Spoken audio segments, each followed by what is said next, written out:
primer lugar me presento, soy Andrea Darbe Martínez.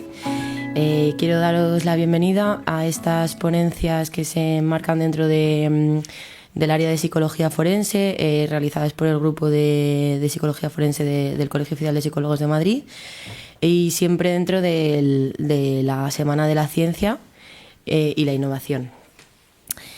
En este caso, en primer lugar, quisiera presentaros a Maite Vázquez Resino, doctoranda en el área de Psicología Forense y Criminología Organizacional en la Universidad de Alcalá de Henares de Madrid. Ella es graduada en Psicología y psicogerontóloga, entre otras muchas cosas, y es importante comentaros que tanto ella como mi otra compañera, María, son perito psicológico forense y coordinadoras de este grupo, del grupo de Psicología Forense del Colegio Oficial de Psicólogos de Madrid. Su exposición en concreto va a tratar sobre las demencias en general y los instrumentos de evaluación que ayudan a su detección y sirven de base a las peritaciones. También veremos algunos ejemplos de estos casos desde su propia experiencia. Pues muchas gracias, Andrea, y muchas gracias a ustedes. Bueno, somos chicas todas, o sea, es impresionante. Y bueno, lo que más me gusta es que vamos a estar, pues somos poquitas también, pues creo que muy acogedor, ¿no? Que creo que es un espacio, pues eso, muy cercano, y que nos va a dar también, yo creo que eso, pie para debates, para preguntas, porque realmente la Semana de la Ciencia, yo sí que quiero decirlo, bueno, aparte que como ha dicho muy bien mi compañera Andrea, desde el grupo de trabajo de psicología forense, pues queremos poner un granito de arena, o sea, en esta semana. Y cuando nos preparamos es complicado porque, claro, yo sé que muchas de vosotras esto os va a sonar muy fácil lo que vamos a contar, pero también tenemos que tener en cuenta el contexto de que hay muchos estudiantes. Entonces, tenemos que hacer algo que no esté en demasiado profesional, pero que también sea cercano para ayudar eso, a poner el contexto de la psicología forense. Además, todavía más complicado cuando el contexto es este año las enfermedades neurodegenerativas, ¿no? Que es algo como muy concreto, ¿no? Entonces, desde ahí, como digo, hemos querido poner, bueno, pues nuestro granito. Y como digo, pues todas las dudas o todo lo que vaya surgiendo, debates, pues haremos un espacio. Yo primero presentaré la presentación, luego María, y luego sí, tendremos un amplio espacio pues para ver lo que vosotras también veis desde vuestra experiencia, lo que no estáis de acuerdo, lo que estáis de acuerdo, porque también es eso, muy experiencial. La Semana de la Ciencia lo que se trata es eso, de talleres o de poner casos prácticos, y como digo, pues a algunas personas les va a parecer muy fácil y otras pues bueno, a lo mejor más. Bueno, pues vamos a intentarlo.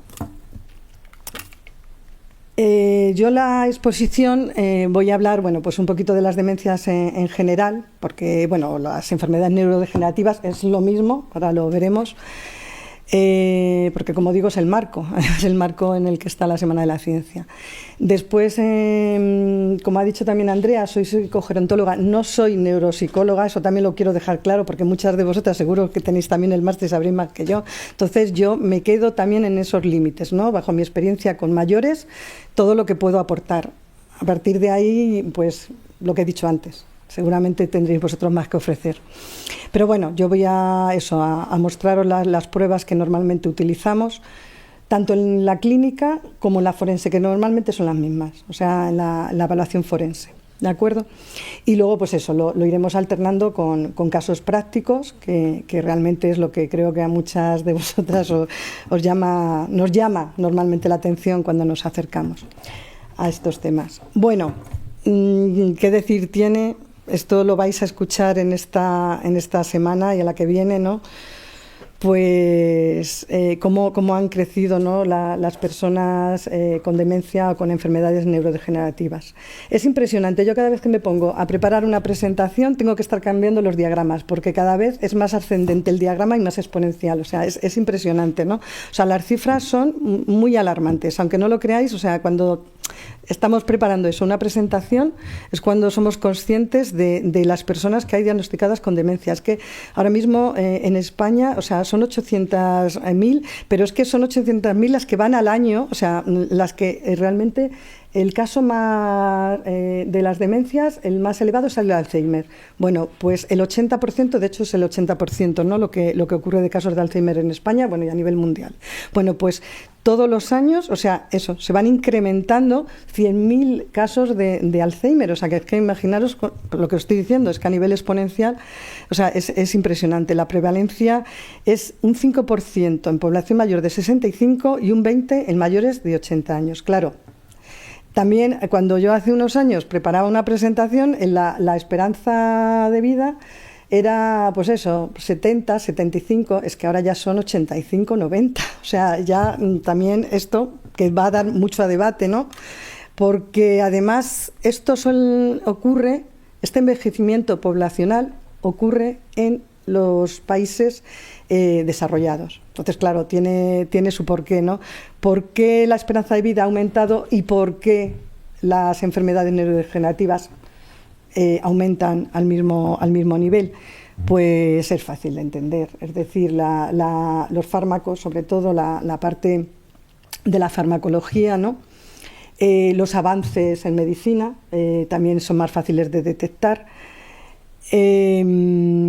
Pero yo quiero también poner aquí también lo que hacemos los psicogerontólogos y psicólogos, ¿no? Que es todo este tema de estimulación, prevención y sobre todo envejecimiento saludable. Creo que estamos haciendo, esto ha cambiado mucho, mucho también, ¿no? Esto de que aumente la esperanza de vida y de que también intentemos también reducir un poquito estas enfermedades, este retraso en las enfermedades neurodegenerativas, pues con este envejecimiento saludable, ¿no? Pues ayudar a seguir leyendo, cultivándonos, exposiciones, haciendo aquello que tenga significado vital, ¿no? Todos esos objetivos que nos ayudan también pues a realizar unos cambios. Esto ya también, quiero decirlo, que es muy importante, ¿no?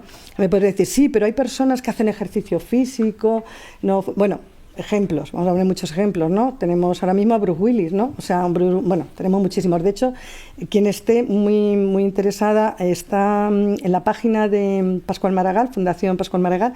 Ahí, bueno, tenéis casos impresionantes. De hecho, Pascual Maragall fue otro ejemplo, ¿no? Político, actores, actrices que tenemos que llevan toda la vida, pues efectivamente haciendo un envejecimiento saludable, exitoso, activo, y luego, pues desarrollan una demencia. Estamos viendo, he dicho ahora Bruce Willis porque me ha llegado, pero vamos, que eso es como cuando una persona no fuma, al revés, fuma y no desarrolla un cáncer, y al revés, esas personas que no fuman y desarrollan un cáncer. O sea, como veremos, y lo voy a repetir mucho, las enfermedades neurodegenerativas son multicausales. Eso es muy importante saberlo. Es decir, que puede haber un componente hereditario, como puede haber en el cáncer, por supuesto, y como puede haber en otras enfermedades. Entonces esto es importante tenerlo en cuenta, que aunque abogamos y defendemos y estamos ahí con esta estimulación constante y ese envejecimiento saludable, pero que no hay una correlación, no existe una correlación entre que estemos ejercitando toda nuestra vida pues los procesos cognitivos, como estoy diciendo, ¿no? De atención y memoria, para luego no sufrir en un momento dado una demencia. Esto es muy, muy importante. Las demencias, como digo, son síndromes de deterioro cognitivo, realmente son... Yo siempre me quedo que son enfermedades progresivas y muy insidiosas. Y yo también me voy a hartar de repetirlo, que quizá el eje que mueven las demencias y las enfermedades degenerativas es la dependencia. Creo que esa parte, ¿no? de empezar, despistes, no sé dónde he dejado las llaves, o sea, esos pequeños despistes, a luego, de una manera muy insidiosa, crónica, como digo, ¿no? Además lo dice la palabra, es que es degenerativa. Es que podemos también los psicólogos, que es muy bueno lo que hacemos, es estabilizarnos. Además, tengo que decir, con el permiso de María, que las dos sufrimos por parte de nuestros padres. Ella falleció su padre el año pasado con una demencia, yo vive actualmente, pero es que lo veo. Esto que os estoy contando, o sea, es que lo veo día a día. O sea, cómo van sufriendo esa Bueno, ya no tanto, como digo, esa afectación quizá comportamental, que también podemos hablar de ello, pero bueno, tampoco es el objetivo aquí, no esas agitaciones, esos aislamientos, sino luego esa dependencia, ¿no? A todos los niveles. Entonces yo me quedo con eso, ¿no? Ese deterioro neurológico progresivo, pero también no solo en los aspectos cognitivos, sino funcionales, de autonomía y, por supuesto, de reestructuración familiar. Porque volvemos un poco al principio, o sea, estamos progresando muy bien, pero al aumentar las personas con demencia, también están aumentando el tema de los cuidadores. No sé si veis, ya os digo que esto puede dar para un debate luego, como veis que según van progresando el número de mayores, va progresando las enfermedades, pero también se necesita una sociedad del cuidado. O sea, por esto que estoy diciendo de que el eje central es quizá la falta de autonomía, ¿no? de dependencia, como lo queráis llamar. Bien, si consultáis el DSM os vais a encontrar, que ahora lo veré, la demencia tiene 3 fases, ¿no? La inicial, la leve o moderada y ya la más grave. Bueno, pues en el DSM, los que estéis interesados, vais a tener las 3 clasificaciones y los criterios del DSM que da de acuerdo al criterio en que está la persona. Es decir, en esa fase, ¿no? Pero bueno, yo he hecho aquí uno general, ¿no? Diciendo que realmente se afecta, como digo al principio, pues ese tema de fechas, ese tema de no sé dónde he puesto las llaves, ¿no? Esos despistes, solo tengo la punta de la lengua, ¿no? Esas memorias episódicas.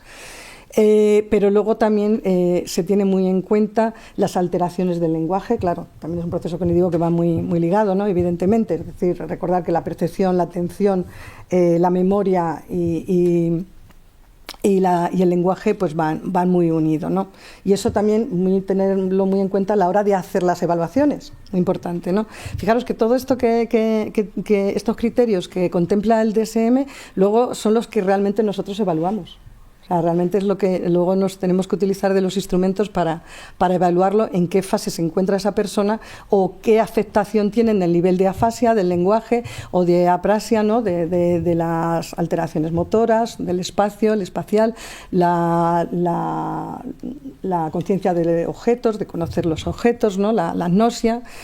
La planificación, o sea, fijaros que las demencias frontotemporales, y el Alzheimer, ¿no? Que el deterioro de neuronas, o sea, pues va afectando poco a poco a esas funciones ejecutivas, ¿no?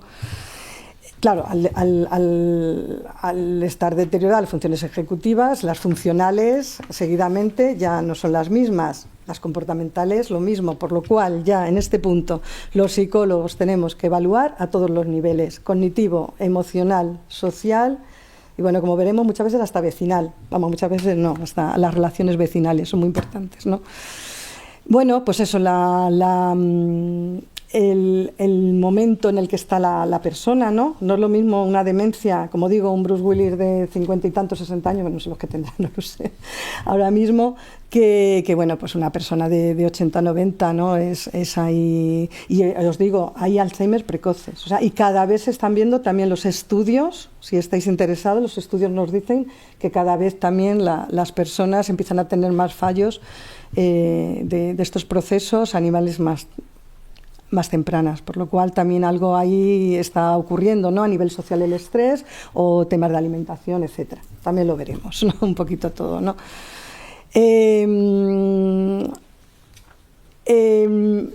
Clases de demencias. Cada vez que vayáis a una fuente os vais a encontrar, esto os lo digo porque yo hace unos años escribí un artículo para una revista que escribo de Geriatricarea y hola, bienvenido, qué bien, eres el único chico, no te sientas mal, pero te doy la bienvenida desde aquí. Qué bien. Nada. Bueno, pues nada, estamos hablando de las demencias en general. Nada, siéntete como en tu casa. Estamos hablando del tema de las demencias en general y ahora ya nos especificaremos un poquito, ¿vale? Un poquito más. Nada, que hace unos años, pues empecé a escribir un artículo de la clase. Bueno, es que no acababa, porque cada vez que consultaba una fuente, como digo, pues me aparecían varias clasificaciones. Es que os vais a encontrar con este paraguas, ¿no? Pero bueno, yo me quedo siempre con que hay unas demencias primarias, ¿no? Estas corticales y subcorticales, estas y las secundarias que provienen normalmente de una primaria, como pueden ser las vasculares, por ejemplo un ictus. O sea, es un ictus y ya tienes ahí, o sea, ya no viene generada la demencia, un accidente, o sea, no viene generada la demencia por lo que estábamos hablando antes del Alzheimer, de este deterioro neuronal, ¿no? de la mielina, del deterioro de mielina, no. Esto ya viene, o sea, ya por otra causa primaria. Normalmente, ya digo, por ejemplo, las vasculares, eso, ictus o una trombosis. Mira, por ejemplo, de mi padre, la mía, es vascular. La demencia que tiene es vascular. Yo, además, siempre al principio le acompañaba a los profesionales, y yo decía, mi padre es vascular, ¿verdad? Porque durante toda su vida ha tenido esos pequeños ictus, esas pequeñas trombosis, y al final, bueno, pues ha afectado a esa red, ¿no? Como decimos, cortical. Y luego también existen las demencias combinadas. A mí me gusta mucho este cuadro. Como no sé si lo he dicho, lo digo ya, sí, se lo he comentado a una compañera, que yo las presentaciones las dejamos aquí en formación, y si las queréis solicitar os las van a pasar sin ningún problema. Entonces, más que otra cosa, por los enlaces, ¿no? Que siempre vienen muy bien, ¿no? Y las fuentes. Entonces, a mí me gusta mucho porque vienen muy bien determinadas esas demencias primarias, ¿ves? Corticales, subcorticales. Bueno, no voy a entrar aquí porque nos tiraríamos otra semana. Las demencias secundarias, donde están las vasculares, pero fijaros aquí cómo son muy importantes. Además, le doy importancia a las de los medicamentos, porque luego un caso práctico que voy a comentar viene un poco derivado de ello. Las que vienen por tóxicos, por supuesto, adicciones. Traumatismos craneales, lo que estamos diciendo, accidentes. ¿Qué más? Intoxicaciones. Aquí también os he puesto un cuadro comparativo también de estas demencias primarias y secundarias, ¿de acuerdo? Bien. Causas de demencia. Ya lo he dicho, es multicausal. O sea, es que efectivamente lo que estamos hablando, intoxicaciones, medicamentos, pero la propia depresión y aislamiento generan enfermedades neurodegenerativas. El caso que ahora os contaré viene un poco por ahí, ¿no? Traumatismos craneales, déficit de vitaminas, mala alimentación. Lo anterior lo que iba a decir, digo, también en malas alimentaciones lo viene por aquí, pero bueno, infecciones, fijaros, o sea, no tiene por qué ser hereditario genético, ¿eh? O sea, que también ahí estamos un poco también, sí hay que preguntamos, o sea, cuando hacemos la historia clínica, por supuesto, antecedentes y la evaluación forense, claro que preguntamos, ¿alguien de la familia ha sufrido? Y es muy importante tenerlo en cuenta, y sobre todo el tema de la prevención, pero que sepáis que una enfermedad neurodegenerativa no se desarrolla simplemente por tener un gen, que es importante, pero que puede haber otros factores predisponentes y precipitantes, como pongo aquí. Pero también volvemos a lo mismo. Yo, que vengo de la psicología positiva, no tengo tanto en cuenta estos factores de riesgo, ¿no? Esta depresión, el bipolar, o sea, el tema de la psicosis bipolar, etcétera, el alcoholismo crónico, se sabe, ¿no? Pero tampoco lo que hemos dicho antes, por beber el alcohol no tienes por qué al final tener que degenerar en un Parkinson, por ejemplo, ¿no? Sino también eso, vamos a tener en cuenta los factores protectores, que es en los que siempre estamos trabajando, ¿no? Lo que os he dicho antes, esa actividad física, esos cuidados, esas meditaciones. Bueno, consecuencias, pues volvemos a lo que hemos hablado antes. Es decir, quizá la persona, mira, además un poco, pues eso, centrándome en mi padre o otras personas que yo he tratado, empiezan con los despistes. Empiezan luego a notarse que me noto diferente a los demás, algo me está pasando, no sé muy bien el qué, pero algo me está pasando, ¿no? Voy al centro de día, pero no sé, algo no es como antes. Y eso hace que muchas veces no mantengamos ya conversaciones porque ya no te escuchan igual que te escuchaban antes, o sea, eso os lo digo, ¿no? No encuentras ese espacio.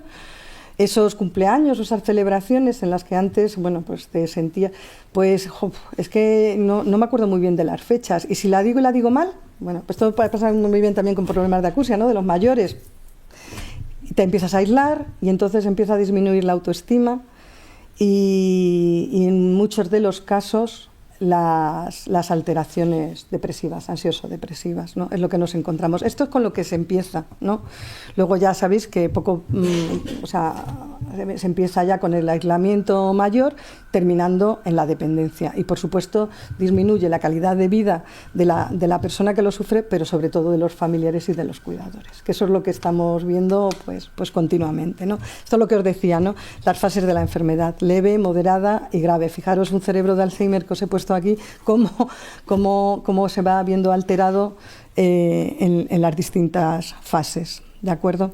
Y vais viendo, aquí van viéndose las características, no es lo mismo la alteración, como digo al principio, pues eso, esos despistes, ese no me encuentro a gusto en esta conversación, que es lo que empiezan notando, a luego ya no hablo porque además se van a reír de mí, que ocurre, o sea, y ya poco a poco pues van necesitando, pues eso, incluso pues para andar. Luego, claro, estamos hablando de cuadros geriátricos que no solamente es la demencia, es que, como he dicho antes, a nivel funcional, también el espacio, o sea, la concepción espacio-temporal de la persona también muchas veces cambia, y entonces cuidado con los riesgos de caída, lo que estamos hablando de problemas de audición y de vista, entonces también ahí todo el patrón, ¿no?, hace que la persona se aísle. Todo esto que hemos visto, o sea, bueno, yo todo esto lo he creado yo mismamente, ¿no?, pero luego me encontré con un artículo que os lo dejo aquí porque viene a hablar de esto, del deterioro cognitivo y la demencia de mayores. La situación en España está muy bien. Está escrito por profesionales de diferentes hospitales de aquí de Madrid. Bueno, pues como os decía, está muy bien. Yo os animo a que lo consultéis porque, bueno, es gordito, de todas maneras yo también creo que lo he traído. Es, bueno, gordito, es bueno. Pero es muy, muy sencillito, pero además no solamente por profesionales de psicogerontología, neurólogos, incluso hay hasta un periodista, ¿no?, que también por sus propias experiencias y de cómo esto que estamos hablando, de cómo va evolucionando en España la demencia ahora mismo y lo que nos estamos encontrando, pues viene a plasmarlo muy bien. Entonces, bueno, os lo digo para que lo consultéis. Bueno, vamos a meternos con el tema ya un poco de las evaluaciones, que yo creo que es lo más, ya empieza a ser más interesante. Como os he dicho al principio, yo no soy neuropsicóloga. Estamos en ello, pero ya de todos los másteres todavía nos falta este. Bueno, pero sí que es verdad que cuando estamos estudiando, ¿verdad?, sí que tenemos ahora mismo estas maravillosas evaluaciones que nos ayudan muchísimo a detectar las demencias, además, bueno, el sitio y te dicen en el momento lo que tienes, y es maravilloso, ¿no? Estas pruebas de imagen, resonancias magnéticas, tomografías, incluso todas las de contrastes, análisis de contrastes, análisis del líquido cefalorraquídeo, bueno, etcétera. No, aquí ya os digo, yo no es mi especialidad, pero sé que cuando yo voy a hacer una evaluación, lo primero que digo, medicación, informes, antecedentes, entonces, bueno, yo me los leo, o sea, que muchas veces no entiendo nada, también lo tengo que decir, porque utilizan unas palabras muy técnicas, pero sí que ayudan a contextualizar. Fijaros cómo ha evolucionado todo este tema de la evaluación, ¿no?, de la exploración clínica. Pero os voy a decir una cosa, desde mi experiencia. Lo que más nos ayuda a evaluar es la observación. Es la observación. La observación de cómo la persona, sobre todo en relación con las actividades de la vida diaria. Es impresionante. O sea, relacionarse, claro, lo que hablamos antes, el lenguaje, cómo se mueve, esto que hablábamos, ¿no?, de cómo participan las conversaciones, el lenguaje, el seguir un diálogo, opinar, o sea, planificar, o sea, todo eso, o sea, con una persona, además, es muy curioso, si la veis hoy y la veis dentro de 20 días, o sea, solamente la mirada, o sea, es muy curioso, ¿no? O sea, también lo hace la experiencia, también os lo digo, pero es muy importante. Para mí la observación es vital, o sea, es vital. Porque eso, ves cómo se maneja, ves, le haces preguntas cotidianas. También os digo, en cada persona, la misma enfermedad, o sea, un Alzheimer o un Parkinson o un Levy, o sea, me da igual, en cada persona, O sea, las manifestaciones también van a ser distintas. ¿Por qué? Por eso, por el contexto, ¿no? El ambiente, o bueno, pues el número de hijos, no tener hijos. Bueno, ahora hablaremos de ello, ¿no? Que eso también creo que es importante tener en cuenta. Entonces, ¿cómo se maneja? Por eso he puesto ahí la foto de cómo conduce. Llega un momento fijaros que el conducir es algo muy automático, ¿no? Pero aún así, ¿no? ¿Cómo presta atención? ¿En qué te presta atención? ¿En qué no te presta? ¿Qué es lo que necesita? ¿Qué es lo que no necesita? Creo que es, ya os digo, muy, muy importante la observación. Por supuesto, la entrevista. La entrevista, cuando vais a evaluar, lo primero, y además las entrevistas en personas que empiezan a ser eso, insidiosa no necesitáis un día, necesitáis varios días. Yo ahora mismo, bueno, el último caso que comentaré, llevo ya 4 o 5 entrevistas, además de 2 horas y media, 3 horas cada una. O sea, está costando, ¿no? Pero bueno, también tener en cuenta a la hora de evaluar estos objetivos, pero tener en cuenta eso, que como forenses, o sea, bueno, como clínicos y como forenses, a lo mejor como clínicos no tanto, a lo mejor solamente una parte, ¿no? Y bueno, pues ya está. La evaluáis, decir, venga, el lenguaje, y con esto, porque os han mandado, os han encargado que evaluáis esta parte. Pero yo sí que os digo que lo hagáis por eso, porque cada persona es una idiosincrasia distinta y cada persona es un mundo. Entonces, que lo evaluáis en su contexto, esas alteraciones de memoria, de lenguaje, de delirios, de pensamientos alterados, del sueño. El sueño es algo que se altera muchísimo en las demencias, la alimentación, el sueño, y eso lo vais a observar también, que lo vais a observar, porque ahora comes tan poquito, no tengo ganas. ¿Por qué no tienes ganas? Pues vamos a ver, ¿no? Claro, esto también tenemos que ver si la depresión, lo que está afectando también a el deterioro a la depresión a la alimentación o viceversa. Entonces es muy importante, ¿no? Tener todo el espectro también muy en cuenta, ¿no? El sueño, la psicomotricidad, tenerlo todo muy en cuenta. Y bien, los psicogerontólogos normalmente, como os digo, observación. Claro, observación, además, si estáis, por ejemplo, en un tratamiento clínico, lo que digo, cada 15 días con la misma persona, yo trato a una señora cada 15 días, justamente, a la señora Rosa. Y bueno, he hecho mucha estimulación con ella, claro. Primero me dijeron sus hijos, ¿qué opinas? ¿No? Bueno, espérate, que la acabo de conocer, espera que entremos un poquito en esto, ¿no? Y sí que la pasé, claro, yo la pasé uno de los test, y ahí ya me di cuenta en cuanto la dije, a ver, repite las palabras manzana, caballo, peseta, ¿no? Peseta, caballo, manzana, ¿no? Uy, pues ya no me acuerdo, ¿no? Fecha, no me acuerdo, ¿no? Es verdad que mantenías con ella, era muy curioso, mantenías una conversación, mantienes, porque gracias a la estimulación que hemos desarrollado en este año, que llevo casi un año con ella, pues bueno, pues hemos preservado mucho, ¿no? Y hemos adelantado mucho. Pero es verdad, ¿no? que hablabas con ella, pues sí, a mí me gustan estas películas, a mí me gustan tal, ya sabéis, claro, hay varios tipos de memorias, hay varios tipos de atención, entonces sí, además, bueno, se integraba en todos los diálogos y tal, pero luego cuando ya profundizábamos más un poquito, ¿no? en ello, empezabas a ver, ¿no? esas alteraciones en los tipos de memoria, ¿no? Entonces, como digo, cuando me dicen sus hijos, ¿qué opinas? ¿No? ¿Es bueno llevarla a un centro de día? ¿No? Sí. Bueno, la autonomía la tiene muy bien, pues de momento vamos a ver qué podemos hacer, y gracias a estimulación. Pero lo que os iba a contar es que cada 15 días, o sea, es un mundo, ¿no? Tú la dejas hoy jueves, o sea, el jueves la dejas, pues eso, que está leyendo su libro y tal, y a los 2 días, pues es que está con la misma hoja y no pasa porque no tiene problemas de concentración. Todo esto tiene medicación, por supuesto, y todas estas cosas que ahora veremos. Pero lo primero que tenemos siempre a mano, los psicogerontólogos, son estas dos escalas. La del FAS, que seguro que la conocéis, ¿no? que es la funcional, y la del GDS, la escala de deterioro global.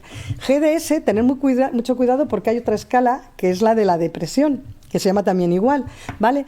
Bueno, pues esto es súper importante a la hora de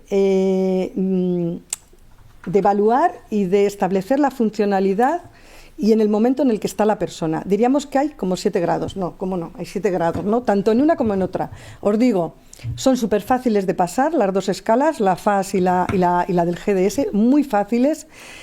Las tenéis, creo que lo he puesto en alguna presentación, en una página que se llama, es abierta, que se llama hipocampo.org, o sea, de acceso a todo el mundo, hipocampo.org, la tenéis las dos, aparte de muchísimas más escalas en el ámbito de la... Las conocéis, ¿verdad? Algunos me dicen que sí, de la psicogerontología, y nos ayudan muy bien a establecer en el momento en el que está la persona. Es decir, un GDS o un FAS1 nos va a decir que no existe alteración cognitiva. Entonces, bueno, pues nada. Diremos que las 2 primeras no hay alteración, las 3 siguientes ya hay una alteración leve y ya las 2 últimas es cuando existe un deterioro cognitivo grave. Aquí os he puesto, mira, aquí está, mira, no me acordaba que os había puesto ahí la página de Maragall, la que os decía que es a mí me ayuda muchísimo también a establecer, y aquí viene efectivamente esta comparación, ¿no? De acuerdo a los puntos y a la funcionalidad de la persona, pero fijaros lo importante que no solamente tener en cuenta el aspecto cognitivo, manejo de dinero, utilización del teléfono, lo que decía antes, de las actividades de la vida diaria, que cuando la persona ya no se atreve a hablar por teléfono, fijaros lo que significa eso para el tema del aislamiento, ¿no? La malnutrición, los síntomas depresivos, ¿no? Esto un poco más de lo mismo. Y ahora vamos con un caso práctico. Si me da tiempo, sí va a dar tiempo. Quiero exponeros tres casos prácticos, os he traído. Bueno, yo formo parte de una fundación también de mayores que ayuda a paliar un tema de la soledad. Y hace unos años, pues a la psicóloga, bueno, aparte de hacer un voluntariado, pues esto de acompañamiento, ¿no?, que es el objetivo. De todas las maneras, luego si queréis, yo también he traído aquí las escalas, ¿no?, por si las queréis también tener a mano, luego si queréis verlas, pero bueno, aquí también están los enlaces. Y hace pues 2 o 3 años, bueno, éramos 2 psicólogas, voy a decir el equipo, pero bueno, las 2 psicólogas que estábamos, Sara y yo, pues nos encargaron desarrollar o de alguna manera, hacer un enfoque, bueno, el proyecto se llamó así, vulnerabilidad de la persona mayor, ¿no? ¿Cómo detectábamos la vulnerabilidad de la persona mayor? Y decíamos, claro, no nos poníamos de acuerdo, porque con todo esto que hemos hablado, vale, lo primero que tenemos en cuenta quizás sea el deterioro cognitivo, pero normalmente una persona que tiene un deterioro cognitivo, como hemos visto, a lo mejor ya más grave, ya no está en casa, está ya en una residencia o asistida, ¿no?, por familiares. Entonces ya a lo mejor el tema de la soledad, porque claro, se tenía que tener muy en cuenta la vulnerabilidad en el tema de la soledad, entonces ya no quedaba ahí tanto el deterioro cognitivo. Pues venga, vamos a ver qué más cosas. Pues con todo lo que os voy con estas escalas que utilizamos, pues fijaros, la de GDS, por eso os decía que está la escala geriátrica de depresión y luego lo que os decía, ¿no?, el grado a la hora de la afectación. Bueno, pues utilizamos, lo que hicimos fue un trabajo bastante arduo, bastante complicado, pero bueno, al final, pues como todos sentimos orgullo del trabajo que hicimos. Lo que hicimos al final, para dárselo a los profesionales que realmente sí que trabajan en la fundación y que tienen ese acceso a las personas para detectar ese grado de vulnerabilidad, ¿no?, fue una entrevista. Y en la entrevista, pues lo que hicimos fue consensuar o tener en cuenta varias escalas. Claro, porque también decíamos, madre mía, a un mayor, si le empiezas a pasar la escala geriátrica de depresión, ¿no?, de no sé cuántos ítems, 25 veces que tiene. Bueno, la escala de Gijón, el que no lo sepa, también es para todo el tema de situación familiar, relaciones familiares, sociales, ¿no? Muy importante en la vulnerabilidad, claro, por es lo mismo. Decimos, vulnerabilidad cognitiva, vulnerabilidad económica, vulnerabilidad social. Bueno, pues teníamos que hacer, pues eso, ahí tener en cuenta todas las evaluaciones. La de la salud. Yo lo primero, también una de las evaluaciones primero que hago es a ver en qué momento está la persona, pues eso, con esos dolores, ¿no? Que bueno, que también nos puede, que luego esto nos va a ampliar María en el tema de la simulación, ¿no? Pero que eso también en la observación, cuando conoces a la persona, lo vas viendo, ¿no? El apoyo social, es que es muy importante. Por eso os decía antes que qué importante, ¿no? El apoyo social, familiar y redes vecinales. Ahora en esto de las redes vecinales estamos trabajando muchísimo, porque además estamos viendo que eso está cambiando también en la sociedad y que, a ver, que no por esto ahora hay más personas que sufran demencias, ¿no? Pero sí que es verdad que antes cualquier cosa que necesitábamos estaba esa vecina para pedirle cualquier cosa, y ahora pues ese apoyo, pues estamos más aislados, vamos más rápido.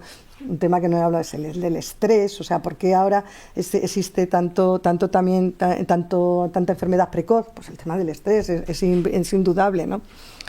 Toma medicamentos, sube el cortisol, etcétera, etcétera, y al final te ves ahí en una vorágine que bueno, el envejecimiento activo se ve muchas veces ahí mermado. Bueno, más escalas que pasamos. Bueno, pues esto de la derecha al final fue un poco la entrevista, ¿no? Que es que no es pública. Lo digo porque si no la hubiera puesto entera, pero no es pública porque se hizo para ellos y la tienen acceso los profesionales, como os digo, a la hora de evaluar. Se hizo una entrevista manteniendo todos los ítems principales y consensuando las respuestas que daban, ¿no? Soledad social, como veis ahí, actividades en la vida cotidiana. Bueno, pero ¿qué echáis en falta aquí? ¿Qué echáis en falta? Nosotros siempre veíamos, bueno, pues todos los factores de riesgo que pueden ocurrir en esto, en una vulnerabilidad de una persona, ¿no? Pero ¿qué echáis en falta? Los factores de protección. Yo dije, oye, ¿y dónde queda, como digo, yo soy muy de psicología positiva, ¿dónde quedan las fortalezas de la persona? ¿Dónde queda su grado de resiliencia? ¿Dónde queda su significado vital? Vamos a tenerlo también en cuenta. Y se tuvo en cuenta, ¿no? O sea, todavía más complicado, porque no solamente son los riesgos que le ha llevado ahora mismo a padecer esa vulnerabilidad, pues social, de aislamiento, lo que estamos hablando, de poder generar una demencia por sus características. La mayoría no tienen nietos o son personas viudas, o viudos, se han quedado. Entonces, imaginaros, pero os quedaríais sorprendidos o sorprendidas. Porque lo que encontramos efectivamente cuando empezamos claro, no solamente era hacer la entrevista, vamos ahora a ver cómo va evolucionando, ¿no? esa entrevista. Y claro, nos quedamos, bueno, esto lo veréis, ¿no? En todos los días en vuestra profesión, ¿no? Cómo resulta que personas que sí que es verdad que con a lo mejor ese aislamiento o esa falta de recursos, muchas veces económicos, tienen una resiliencia mayor que cualquier otra persona con 40 nietos y con un nivel económico elevado. Entonces, muy, muy importante siempre tener en cuenta esas fortalezas. Cuando digo fortalezas me refiero a lo que le gusta a la persona hacer, si tiene esas necesidades que a ella le gusta cubiertas, ¿no? O sea, es muy importante, ¿no? Y sobre todo esa resiliencia y sentido vital. O sea, es que aquí, bueno, daría también para otro vez. Esta es una de las infografías que hicimos, teniendo en cuenta todas estas cosas que os he sintetizado un poquito, pero bueno, que fue un trabajo. Pero bueno, a lo que quiero también un poco exponer es que a la hora de evaluar a nivel clínico y forense a una persona, que tengáis en cuenta todo, no solamente el nivel de deterioro en el que esté en ese momento, que puede que sea, es verdad, que sea muy elevado, sino también esas personas que le pueden ayudar pues a llevarle, parece una tontería, bueno, lo vimos en el COVID, además, y se vio en el COVID, ¿no? Yo les decía, tirar de agenda, tirar de personas que podáis, por el teléfono, podáis comunicaros, porque es que al final eso, la comunicación, la información, o sea, tener todo cubierto y no solamente esos aspectos, como digo, económicos son importantes.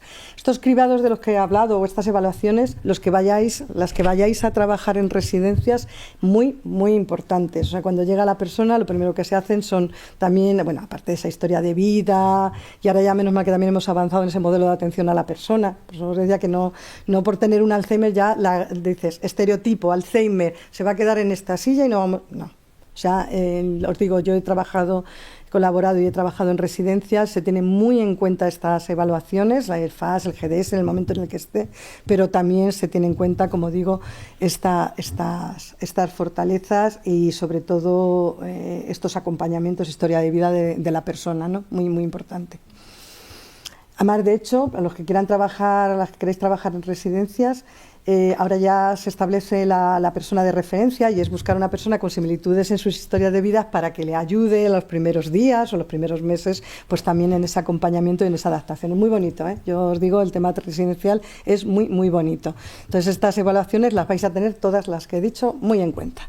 Bien, funciones, quizá a lo mejor podríamos empezar, esperar un momento, que os voy a cambiar aquí.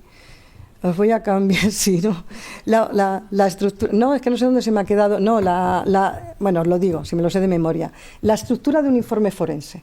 O sea, imaginaos que ahora os encargan, efectivamente, evaluar a una persona. Lo tengo más adelante.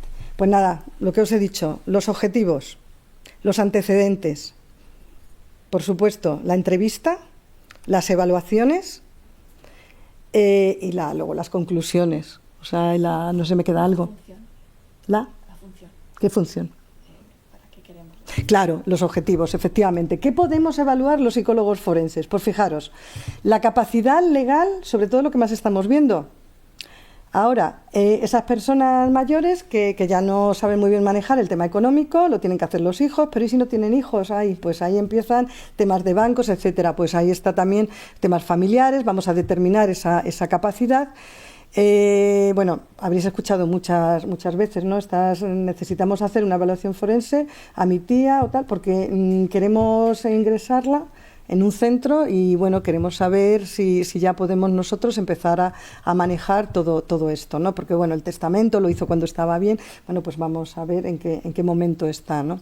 Que se queden con esta diapositiva porque enlaza con la tuya. Vale, sí, muy importante.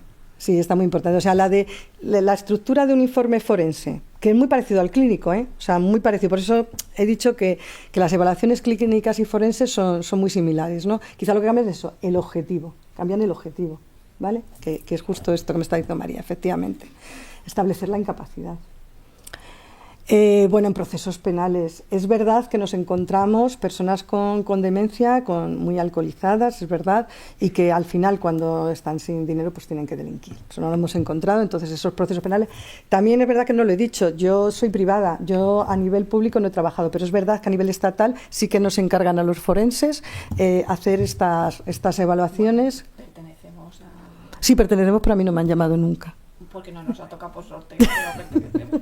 Sí, estamos en el listado, mira, queda aquí grabado, estamos en el listado estatal de los juzgados. 5 jurisdicciones, bueno, efectivamente. 4, y luego pasa que eso va por sorteo y todavía no está.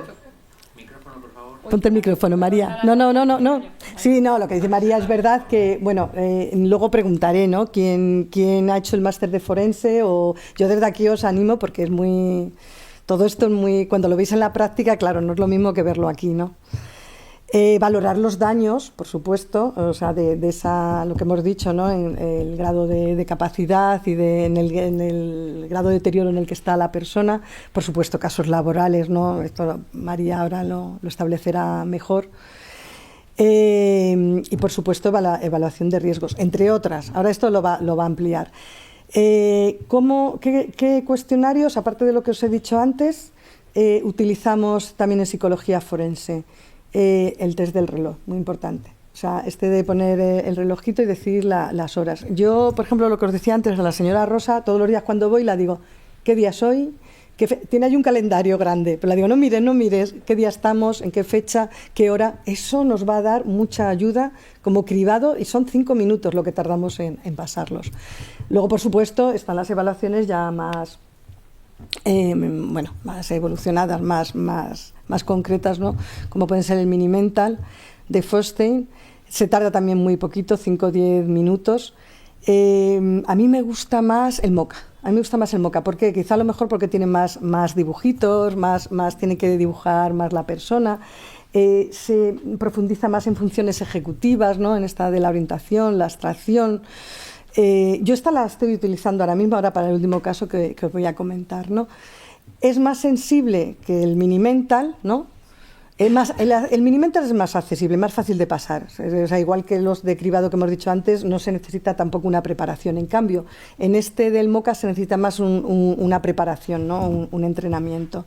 De todas las maneras, no os asustéis, los que vayáis a estudiar tema de evaluaciones, porque tenemos también, bueno, aparte de plataformas y estadísticas que nos ayudan también a meter los datos y a cribarnos todo y a darnos... Luego también hay empresas que nos ayudan, ahora lo veremos, ¿no? Como en el tema de personalidad. Yo nunca, no he sido capaz, estas sí las evalúo sola, o sea, las corrijo solas, pero yo un test de personalidad de 400 puntuaciones soy incapaz, vamos, en la vida.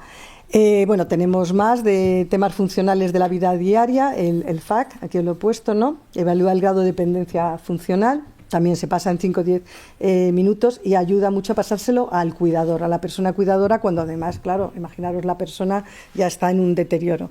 Pero también en evaluaciones forenses, los cuestionarios de personalidad, además que son casi obligatorios, vamos. Entonces, bueno, a unas personas les gustan más el MCMI y a mí yo no sé por qué me gusta más el PAI.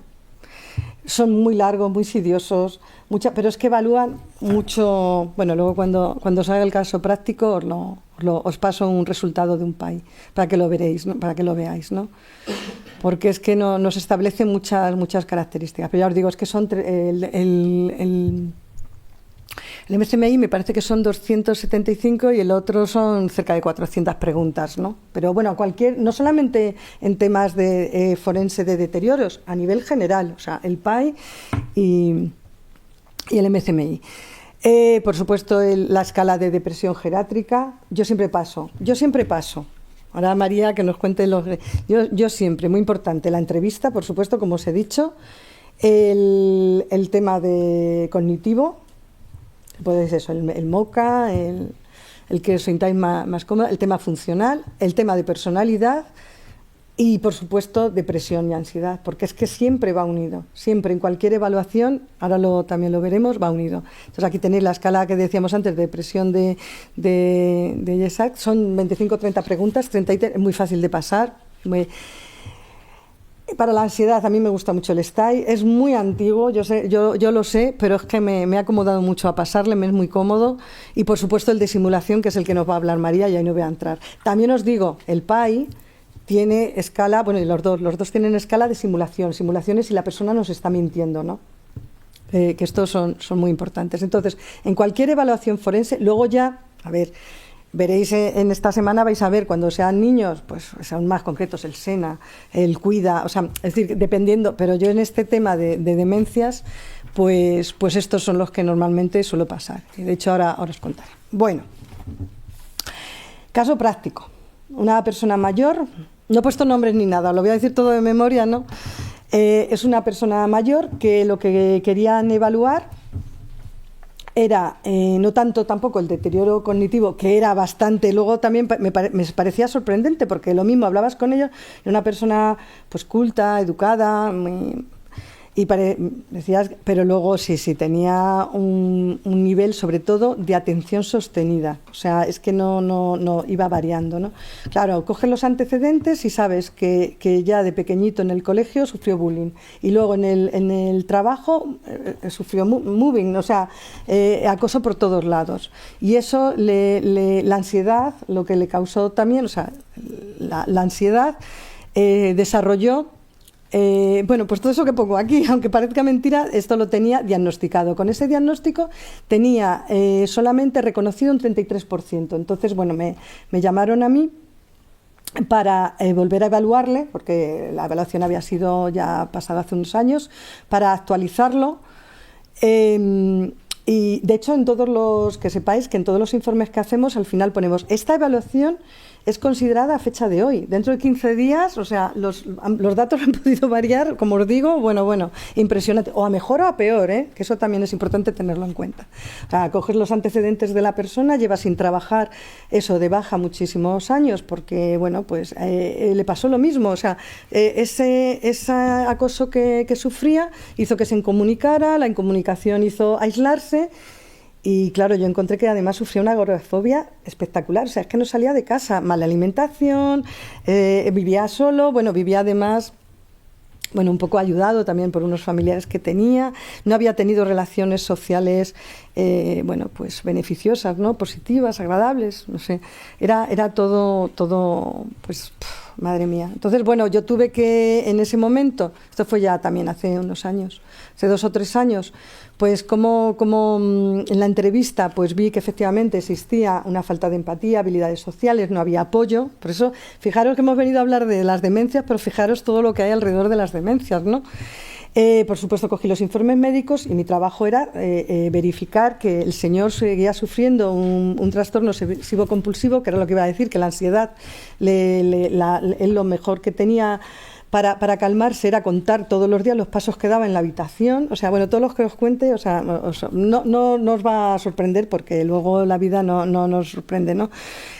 Pero lo que yo descubrí en este caso, al final, bueno, pues le pasé el test de ansiedad, depresión, el de personalidad. Efectivamente tenía, como os digo, un déficit cognitivo, sobre todo en la atención sostenida, temas de memoria. Claro, no sales de casa, no te relacionas, estás aislado, ¿no? Por supuesto, pasé el cuestionario del TOD, de obsesivo-compulsivo. Sueño, o sea, el trastorno de sueño era horroroso. No había estado en terapia, o sea, si es que, vamos, era un cuadro de estos que te lo encontrabas todo. Pero es que al final yo lo que encontré es que llevaba tomando medicación, además ansioso-depresiva, desde efectivamente los 12-14 años. Bueno, no, para ser exactos, desde que hizo el servicio militar. Ahí ya fue cuando él brotó, y desde entonces hasta cuando yo le cogí, que tenía cerca de 50 y tantos, 60 años. Bueno, os he dicho mayor, no era tan mayor, ¿no? Que no me estoy acordando, ¿no? 60 años, 62, me acuerdo, ¿no?, que tenía, o sea, tomando medicación. Pues que sepáis que esa medicación era lo que también, ese déficit cognitivo, aquí está, es que esto lo tenía que haber puesto antes, todos los puntos que tiene el informe psicológico, no me voy a detener aquí, ¿no? O sea, lo que os he hablado antes, es decir, esos antecedentes, ese objetivo, ese análisis e interpretaciones con la entrevista, si luego vais a pedir la presentación, ya os digo, lo vais a tener todo. Esa metodología que estamos utilizando, porque luego lo que hacemos los psicólogos forenses, y ahora también lo comentará María, es que luego en el juzgado ese informe, de hecho yo tuve que ir a ratificarlo, claro, aquí además, a la Plaza de los Cubos tuve que ir a ratificarlo, a decir, pues mire, sí, este señor pues lleva como 40 años tomando esta medicación, o sea, imagínese lo que le ha producido, o sea, un deterioro ya a todos los niveles. Entonces, muy importante con esto de la ratificación, cuando os vayan a preguntar, y tenerlo muy en cuenta ante un juzgado, ante un juez, una jueza, es importante que cuando vayáis a decir que esta persona sufre ese deterioro y esa depresión, que sepáis, pueden ser multicausal, como os he dicho, y la causa. Pero que si, por ejemplo, decís que es una depresión y que tiene una depresión, un tema de trabajo por un moving, que sea del moving, no porque se le haya muerto el perro hace 2 días. Eso tenerlo muy en cuenta, que tengáis muy claros los objetivos que habéis ido a estudiar, evaluar, y lo tengáis muy identificado, ¿eh? Porque al final, al ratificarlo, la jueza, pues eso, va a tener en cuenta esos aspectos de personalidad, que parece una tontería, a los jueces les interesa mucho también, ¿no? Entonces, eso tenerlo en cuenta. Y la historia de vida, es que la historia de vida cuenta, ¿vale? Y bueno, ya estamos terminando. Otro caso práctico. Bueno, a ver, os digo, casos como os digo, de seguridad social y os van a llamar muchísimo, y tenéis que tener en cuenta todas estas escalas y las que os sintáis más cómodas. Y vosotros siempre que las justifiquéis, y justifiquéis los datos y las correcciones con lo que tenéis que evaluar, lo que os decía antes, ¿no? Esos testamentos o ese económico, ese aspecto económico, o como os digo, en esta persona, pues evaluarle para las minusvalías, ¿no? Capacidades, pues tener en cuenta estos cuestionarios y más que iréis viendo en la práctica.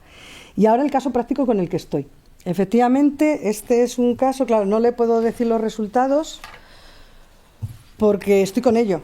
El que os decía antes que la entrevista, llevo ya 4 o 5 entrevistas, y bueno, esto no se acaba, ¿no? Porque, bueno, Claro, todo esto son personas mayores que lo que os digo, que también se distraen mucho, te voy a enseñar esto, pues mira, ahora necesitan hablarlo, también se sienten solas, lo que hablamos antes de la vulnerabilidad, muy importante.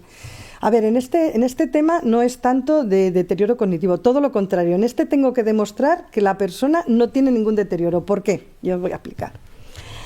En este se puso en contacto conmigo una abogada, que dice que tiene un matrimonio mayor y que son empresarios y que el hijo, pues cuando confiaron, tienen 2 hijos, y cuando confiaron en él para llevar las riendas del negocio, pues nada, les lega todo, ¿no? Acciones, bueno, yo me quedo también, ¿ves? No me dejo de sorprender, ¿no? Porque yo decía, claro, es tu hijo. Claro, pues es verdad que ese grado de confianza, ¿no? Y le dejas todo, pero se lo das todo. Pues el hijo les ha descapitalizado totalmente, pero descapitalizar hasta que les ha falsificado la firma y se han solicitar préstamos en su nombre y no, bueno, se quedaron sin nada. Claro, todo esto no es de la noche a la mañana, empiezas a ver cosas, ¿no? Y tal, hasta que un día te llaman del banco, hasta que esta es tu firma, bueno, empiezas a atar cabos. Claro, han pasado de esto 7 años, 8 años, bueno, menos mal que el otro hijo, diríamos entre comillas, es normal, entonces ha hecho ahora cargo de todo, con todo lo que ello conlleva, volver a reflotar todo. El negocio es de academias, ¿no? De formación, por si os interesa. Se hace cargo el otro hijo, se de todo, y ahora ocurre una cosa. Están con el tema de las acciones, yo de este tema es un tema legal que yo no me entero, pero ahora viene el tema del testamento. Ahora sí que viene el tema, que resulta que sabéis que por ley hay que dejar a los 2 hijos, en este caso, la legítima. Y ellos dicen, pero si nos ha dejado nuestro hijo, además, que yo es lo que estoy poniendo en el informe, les está atacando o les está utilizando por donde más les hace sufrir, que es no dejarle besar a los nietos, por ejemplo, ¿no? O sea, tenía 2 nietos de ese hijo, ¿no? No les deja verlos. Entonces, lo único que durante 8 años estas personas, además estamos hablando de personas de 70 y tantos años, 78, 80 años tiene Paco. Total, que estas personas ahora mismo se sienten, bueno, menos mal que tienen el apoyo del otro hijo y de los otros nietos, pero por ese lado han perdido, o sea, como ellos me dicen, les hemos dado una educación, nos hemos gastado en los mejores colegios y ahora, bueno, pues ha pasado esto. Claro, yo solo intento esto del tema de personalidad o de... Bueno, pero no lo entienden. Pero claro, ahora por ley, claro, yo empecé a hacerles el informe y yo no había hablado con la abogada. Y yo pensaba que iba por un tema más de deterioro cognitivo y tal. Y y ya cuando hablo con la abogada me dice, no, es que yo quiero un informe en el que bueno, quiero, a ver qué es lo que sale, ¿no? Con las mediciones, con lo que evaluamos. Yo lo que quiero es al revés, que demostrar que ellos tienen ahora mismo, o sea, su nivel cognitivo está intacto, ¿vale?, con la edad que tienen, pero sí que se han sentido, o sea, abandonados, efectivamente lo que estoy diciendo, ¿no? Y bueno, pues con una negligencia familiar en este sentido muy grande, porque les han dejado arruinados, sin nada, ¿no? Entonces, esto en ellos, a ser mayores, lo que les ha supuesto. Pues ella, por ejemplo, sí que es verdad que sufre una depresión, problemas de sueño.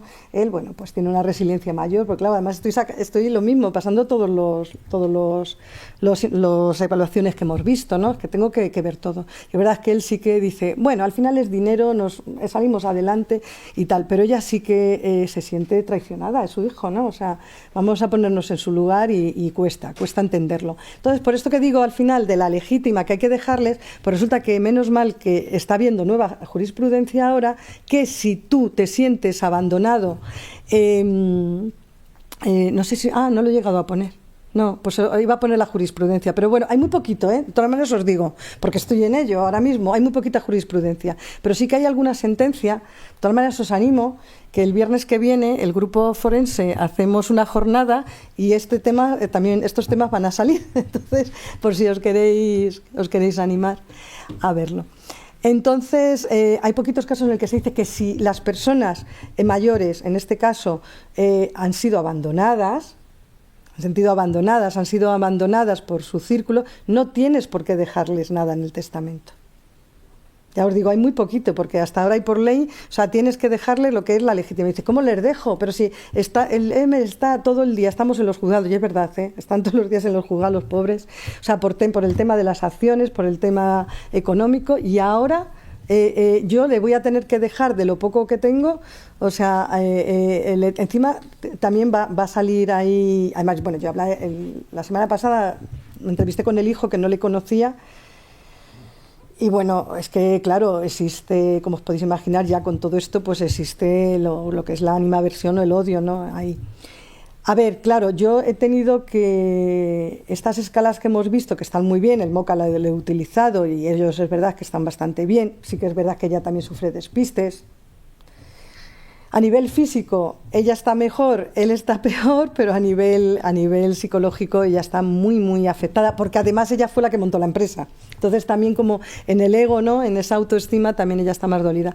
Pues nada, yo este caso, o sea, un caso similar, yo no había llevado nunca y bueno, pues tuve que investigar y entonces vi que el CANDES-R, os lo digo también, es un cuestionario complicadito porque tiene 3 partes, o sea, pero nos va a dar a nivel clínico y de evaluación forense pues unos datos muy fidedignos y muy fiables, que yo creo que ante el juzgado, ya os digo, no os puedo ahora mismo avanzar, bueno, pero sí, ya os lo he avanzado, en el tema de depresión ella está peor, y el PAI, aquí tenéis, ¿ves? Porque el PAI ya sí que lo he mandado a corregir, estos son los resultados del PAI. Entonces, bueno, quería un poco comentar cómo ella sí que tiene esa manía, esa paranoia, que yo, por ejemplo, ante un juzgado tendría que decir, pues es un poquito a causa de este tema, porque ella lo único que sabe es hablar de esto y de la impresión positiva y simulación, por si luego lo queréis ver,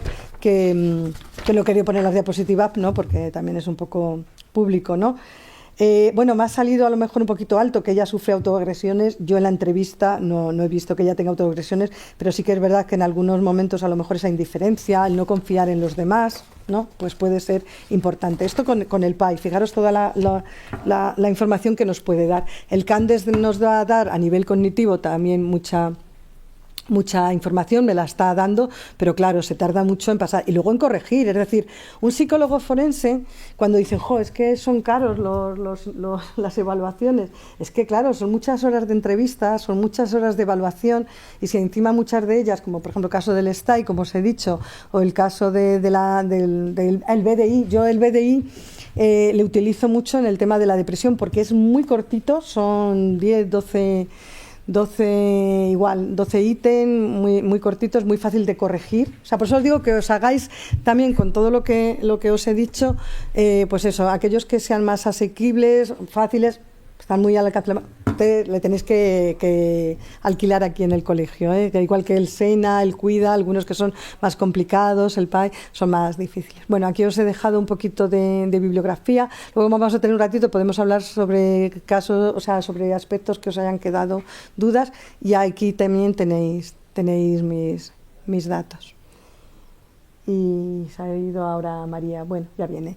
No sé, si tenéis alguna preguntilla o algo que queráis destacar de todo esto. No sé si, mira, yo ya en este punto, como me estabas así mirando, no sé si este tema de testamentos o lo utilizas tú mucho, o sea, no. No, o sea, yo tengo el máster de jurídica, me acabo de sacar el habilitante. Y no, lo de temas de testamentos es más por parte familiar que profesional. Claro, al final siempre eso, te viene el abogado, te viene el familiar, a ver qué podemos hacer con esto. Pues fijaros qué curioso, ¿no? Con todo lo que hemos ido viendo, hemos empezado con las demencias y al final terminamos con aspectos que muchas veces no tienen nada que ver, o que tienes que justificar que esta persona está en sus cabales, porque claro, si ella ha firmado un testamento, sobre todo en temas de testamentos, o estas últimas voluntades en un momento que no estaba bien, pues eso hay que demostrarlo. Pues María, vamos a poner tu presentación. Luego ya os digo, ahora tendremos un espacio y podemos... Espera, espera. El calor que hace aquí es impresionante. Hace calor, sí. Espera.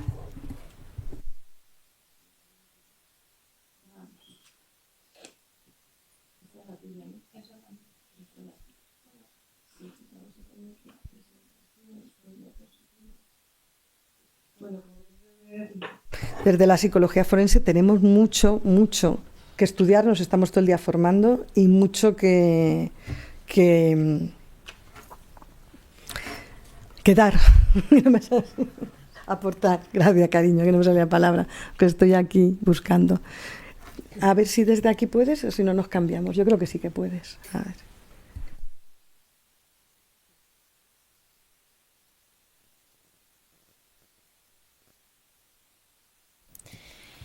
Bueno, nada, dar las gracias a Maite por la exposición, muy interesante y necesaria para, efectivamente, para pues la circunstancia social de nuestro país actualmente. Y bueno, presentamos a María Navas Jiménez, es psicóloga general sanitaria, doctora en Ciencias Biomédicas y Salud Pública por la UNED. También es docente del grado de Psicología y posgrado en la UNED también. Y bueno, en este caso nos va a ofrecer una serie de casos del área de exploración concreta en psicología forense que tratan sobre la simulación y disimulación en periciales forenses. Bueno, pues buenos días a todas y todos y todes. Encantada de que estéis aquí en estas jornadas. A mí me gustaría empezar preguntando si todos habéis terminado el grado de psicología, todos habéis hecho máster. ¿No? No. Vale. Ajá. Yo tampoco. Vale, perfecto. Perfecto. ¿Y os interesa el aspecto de psicología forense por algo en concreto, por nivel personal, nivel profesional? ¿Es una salida que habéis valorado como única o estáis tocando palos a ver para dónde vais? Un poco varios palos, todavía no sé muy bien. Ajá. Muy bien. Pues nada, pues yo vengo a contaros el lado oscuro de la pericial forense. El lado oscuro de la pericial forense es que es una movida muy tocha. Perdonadme si el lenguaje es un poquito más directo, porque no quiero disfrazarlo de tecnicismos ni de mundo ideal, ¿vale? Es un mundo bastante duro, que te quita mucho el sueño. Más todavía que hacer un diagnóstico a un paciente. Y tú que estás todavía con la carrera, si en algún momento te has planteado la teoría que estás estudiando para qué sirve, en forense verás para qué sirve. Así que te animo a seguir con ello y sobre todo si quieres este camino. Bueno, pues Maite os ha contado la parte romántica de la evaluación neuropsicológica y tocando el palo forense cuando todo va bien, cuando todo es normal y cuando todo debería ser como ella lo ha contado. Pero existe, por otro lado, una rama complicada que es cuando hay sospecha de que los síntomas están siendo utilizados por simulación o por disimulación para obtener un beneficio. Bien. Entonces yo por eso en la diapositiva no solamente me he ceñido a enfermedades neurodegenerativas, sino también a deterioros, porque no tiene por qué ser una enfermedad, puede ser un deterioro. La diferencia os la contaría, pero no me quiero meter a profundizar en eso. Entonces tenemos que las enfermedades neurodegenerativas y sus consecuencias, que ahí es donde podemos hablar de lo que ha dicho antes Maite, de cómo una enfermedad neurodegenerativa afecta a todo el círculo. El vecino está pendiente, la hija está pendiente, hijos que viven fuera, familiares que viven fuera, personas que se quedan solas. Entonces, todo esto son consecuencias también de las enfermedades neurodegenerativas. Y que además queremos quitar el estigma o la creencia extendida de que solamente afectan a personas de la tercera edad, tal y como Maite ya os ha introducido, que hay muchos cuadros en personas jóvenes y adultas. Ella ha dicho Bruce Willis, a mí se me ocurría Michael J. Fox con el Parkinson, que lo empezó muy joven, y que todos tienen manifestaciones y tienen finalidades distintas también. El deterioro cognitivo puede aparecer en cualquier etapa de la vida, no solamente por sí solo, por biología, sino también por accidentes. Los boxeadores tienen mucha demencia frontotemporal en el desarrollo de la profesión y bueno, aparte de lo que está ya por genética y herencia, Pues nada, pues ahí vamos todos.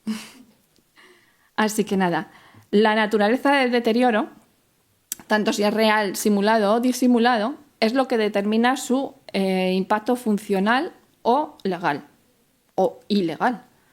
Entonces, para diferenciar si estamos ante una evaluación neurológica estándar o una evaluación forense, que va un poco más allá, es donde nos tenemos que preguntar si el deterioro afectado está afectando realmente la capacidad funcional, que eso sería encuadrado en la evaluación neurológica, que es de índole voluntaria, o si está siendo el deterioro instrumentalizado para obtener algún beneficio, que eso ya entraríamos en el plano de la evaluación forense.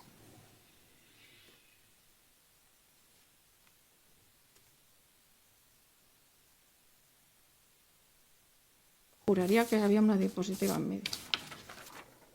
¿No? Vale.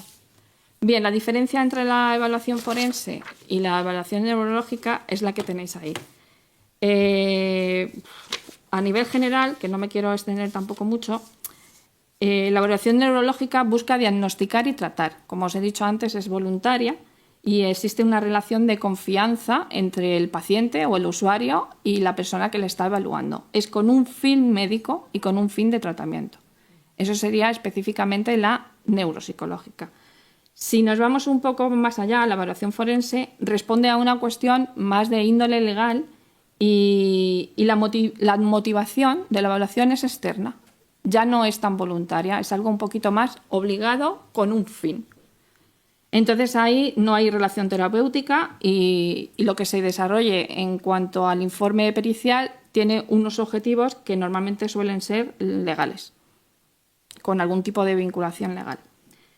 No hay relación terapéutica, como os he dicho, y se tienen que utilizar efectivamente test y otros análisis, y la verdad que es un proceso largo y arduo y siempre se te puede escapar algo. Entonces tienes que hacer acopio de muchísimos instrumentos y bastante experiencia a la hora de abordar una peritación forense, sobre todo cuando puede haber indicios de la instrumentalización del deterioro, ¿no? Bien. La simulación. La simulación es una representación deliberada, voluntaria, de síntomas físicos o fisiológicos falsos o exagerados, porque puede haber algo, pero lo exagera. Entonces, eso entra dentro de simulación. Está motivada por incentivos externos, por ejemplo, si tienen que ver con algún tipo de medida jurisdiccional o contramedida. Muy relacionado con los casos que ha dicho antes Maite, con custodias, herencias, incapacidades laborales. Tipos de simulación. Esto es como todo. Según a quién consultéis, hay diferentes tipos de simulación. A nivel general, son estas tres las que más manejamos, pero luego entre medias puede colarse alguna más. La simulación pura es la fabricación completa de todos los síntomas inexistentes. Aquí tenemos un trabajo, y ahora con la inteligencia artificial todavía ha venido a empeorarlo, que es que todo está al alcance de la mano de informarse para los pacientes y para los usuarios. Ahora mismo es muy fácil saber cómo se comporta un paranoico, cómo se comporta un esquizofrénico, para obtener beneficios legales si quieren simular ese tipo de actos o ese tipo de comportamientos. Y todo esto actúa pues, en la contra del desarrollo profesional nuestro. Entonces, la simulación pura, como he dicho, es la fabricación completa de síntomas inexistentes. ¿Para qué? Pues, por ejemplo, se puede alegar una demencia inexistente para evitar una condena. ¿Cuántas veces no vemos en la tele que ha alegado disociación temporal y que no sabe qué hizo cuando apuñaló a tal persona? Pues fabrica la argumentación para poder eludir esa condena penal. La sobreestimulación es que sí que hay algún síntoma, no es completamente una disimulación, sí que hay algún síntoma, pero lo exagera. Lo exagera de tal manera que a lo mejor en una jurisdicción social pues puede solicitar la incapacidad laboral por deterioro cognitivo leve. Sabe cómo funciona el deterioro cognitivo, lo exagera y quiere tener ese beneficio. a la hora de hacer un proceso social. Y la metasimulación es que, a pesar de haberse curado de los síntomas que tenía, que los podía haber tenido, sigue diciendo que los tiene, a pesar de haber evidencia médica con informes de que eso ya no es así y de que ya ha restaurado todas las áreas de su vida, pues sigue manifestando que lo tiene. Esa es la metasimulación. Pues yo he puesto como ejemplo que en una jurisdicción, en un contencioso administrativo, pues se puede reclamar una pensión no contributiva tras haber tenido incluso el alta médica. Disimulación. La disimulación es todo lo contrario. La disimulación es el ocultamiento o minimización intencionada de síntomas relevantes para conseguir algún beneficio, ganancia o evitar una sanción. Pueden parecer muy parecidos, así ahora tal y como os lo digo, pero realmente son completamente opuestos. Es especialmente difícil de detectar porque el evaluado aparenta estar sano y funcional. Entonces es bastante complicado. Tienes que hacerte todavía copio de más pruebas. Tipos de disimulación. Realmente la disimulación es una, que es la disimulación consciente, que es el ocultamiento voluntario de síntomas reales con el objetivo externo identificable. Que tiene el paciente que tener un esfuerzo activo, su insight, su visión. Tú le ves que tiene un esfuerzo activo con una motivación realmente estratégica. Si os acordáis de la primera pregunta, ¿es el deterioro? ¿En qué diapositiva estoy? ¿O está siendo instrumentalizado para obtener un beneficio? Vale, pues aquí, por ejemplo, estaríamos ante instrumentalizar también el deterioro para obtener un beneficio, en este caso de quitarle o de privarle de algo. No es neurológico. No es de índole neurológica y es una estrategia deliberada, la simulación. Pues igual, para alterar decisiones judiciales, de tipo de custodia, de internamiento que no quiera. Imaginaros a alguien anciano, es que no quiero referirme siempre a los ancianos. Imaginaros un adicto, pues que sabe que si le valoran, le peritan, le van a internar y no quiere. Pues entonces disimula los síntomas. Disimula que eso no existe, entonces no está de acuerdo con el internamiento. O que ha cometido también un delito y no quiere estar sujeto a la imputabilidad posible que le pueda generar ese delito. Y luego está un concepto que es la anosognosia, que es la disimulación pero inconsciente. No es intencionada, no lo hace adrede. ¿Vale? Es una incapacidad neurológica para reconocer déficits propios debido a una lesión cerebral. Y ahí entraríamos muy estrechamente relacionado con todos los casos que os ha podido contar Maite, que muchas veces ellos mismos no saben que están teniendo ese deterioro, no asimilan que están teniendo ese deterioro y no lo creen y no lo ven. Entonces sí que son los familiares o las personas más directas las que se encargan un poco de seguir el proceso y el protocolo para la identificación. ¿Qué puede pasar en esta disimulación inconsciente anosognosia? Pues que ellos no tienen, se genera sin esfuerzo, no es voluntaria, tiene una presentación consciente y no hay ansiedad. En cambio, cuando están haciendo una disimulación consciente, sí que hay cierto estado de agitación, sí que hay cierto estado en el que pueden sentir que están siendo evaluados y están controlando a todo nivel cómo hablan, cómo hacen la entrevista, cómo se relacionan, qué opinión puede estar teniendo al contrario de ellos. Y en la anosognosia, que es la disimulación inconsciente, esto no les preocupa. Ellos son voluntarios, son espontáneos y ellos cuentan su relato tal cual porque es que no piensan que tienen nada. Entonces eso es un tema de enfermedad neurológica. No hay una intencionalidad, no hay una estrategia final para instrumentalizar el deterioro. Por eso no es una disimulación forense y por eso requiere una evaluación clínica más especializada. Otros tipos de disimulación, pero no son disimulación tal cual, pero empiezan a ser protagonistas también en las valoraciones forenses, son la negación adaptativa, que es un mecanismo de defensa inconsciente ante el diagnóstico o pérdida funcional. Es cuando ellos no se creen lo que les está pasando. Papá, que te estás gastando todo el dinero. Ya estás gastando todo el dinero. No. O a lo mejor ven, papá, que hoy te has gastado yo voy a entrar ya en la índole personal. Como bien ha dicho Maite al principio, pues todos los padres somos cuidadoras, somos las mujeres sándwich, somos cuidadoras de hijos, cuidadoras de padres. Entonces, a mi padre al principio, cuando no nos dimos cuenta nadie, te hablo de hace 5 años, pues se gastaba el dinero. Él veía normal ir un día a Bricomar o al Leroy Merlin y comprar 10 palas. Y la guardaba en el garaje y entonces tú le decías que eso no era algo normal, pero él no lo veía. Decía que bueno, que ¿por qué no? Que ahí están, que ya se utilizarían. Que por lo menos no se lo estaba gastando en las tragaperras. Es que encima luego te dan argumentos, ¿no? Para decir, joder, es que encima casi que le tengo que dar la razón, ¿no?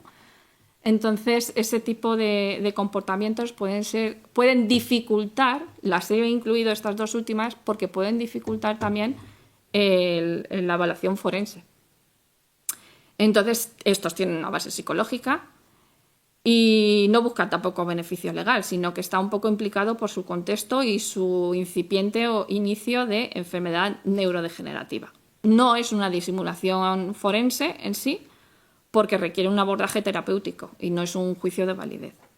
Y luego está un tipo de disimulación involuntaria que también puede ser debido a las características culturales o generacionales. Pues lo típico de restar importancia a los síntomas por creencias culturales o por edad.